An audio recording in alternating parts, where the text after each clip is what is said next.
దేశమంతా అయోధ్య రామమందిరం ప్రారంభోత్సవం కోసమే 1000 కళ్లతో ఎదురుచూస్తోంది. శతాబ్దాలుగా కలలు కంటున్న ఆ అద్భుతమైన క్షణం చూసేందుకు ఉవ్విళ్లూరుతోంది. అందుకే ఇప్పుడు దేశం మొత్తం రామజపం జపిస్తోంది.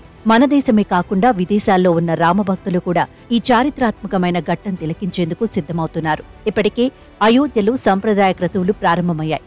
అయోధ్య నగరమంతా సీతారాముని బొమ్మలతో నిండిపోయింది. రాముడి దివ్య రూపంతో డ్రోన్ షో కూడా ఏర్పాటు చేశారు.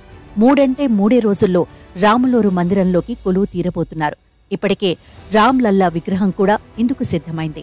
ఆ రాములోరి దివ్య దర్శనం చేసుకునేందుకు దేశ విదేశాల నుంచి ప్రముఖులు అయోధ్య బాట పట్టారు.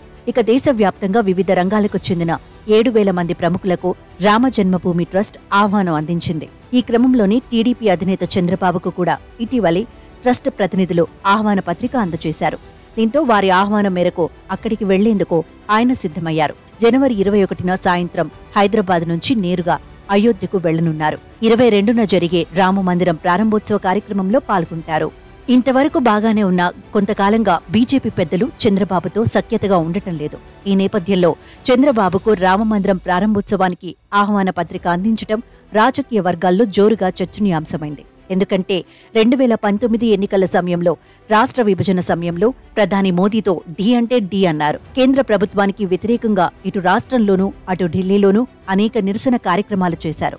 అంతేకాకుండా పార్లమెంటులో కేంద్ర ప్రభుత్వంపై ఏకంగా అవిశ్వాస తీర్మానం నోటీస్ ఇచ్చారు. దీనిపై వాడివేడి చర్చ కూడా జరిగింది. ఈ సందర్భంగా ప్రధాని మోదీ మాట్లాడుతూ చంద్రబాబుపై తీవ్ర విమర్శలు చేశారు. ఆ తర్వాత జరిగిన ఎన్నికల్లో టీడీపీ ఘోరంగా ఓడిపోయింది.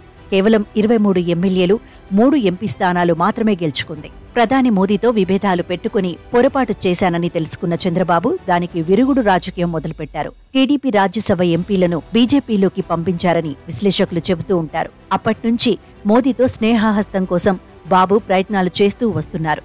సందర్భం వచ్చినప్పుడల్లా మోదీని పొగుడుతూ మచ్చిక చేసుకునేందుకు ప్రయత్నిస్తున్నారు. బీజేపీతో పొత్తు పెట్టుకునేందుకు కూడా సిద్ధమయ్యారు. ఇప్పటికే జనసేనతో పొత్తు పెట్టుకున్న చంద్రబాబు బీజేపీతో కూడా పొత్తు పెట్టుకుంటే ఎన్నికల సమయంలో ఉపయోగపడుతుందని భావిస్తున్నారు. కేంద్ర పెద్దలు సుముఖత వ్యక్తం చేయలేదు. కానీ రాష్ట్రంలో మారిన పరిస్థితుల దృష్ట్యా టీడీపీతో పొత్తుకు గ్రీన్ సిగ్నల్ ఇచ్చినట్లు తెలుస్తోంది. అయోధ్య రామ మందిరం ప్రారంభోత్సవ కార్యక్రమం అయిపోగానే పొత్తులపై అధికారికంగా ప్రకటించే అవకాశం ఉందంటున్నారు. ఈ నేపథ్యంలోనే చంద్రబాబును చారిత్రాత్మకమైన కార్యక్రమానికి ఆహ్వానించారనే అభిప్రాయాలు వస్తున్నాయి. మొత్తానికి ప్రస్తుతం జరుగుతున్న పరిణామాలను గమనిస్తే వచ్చే ఎన్నికల్లో టీడీపీ, జనసేన, బీజేపీ కలిసి పోటీ చేసే అవకాశాలు 100% ఉన్నాయంటున్నారు.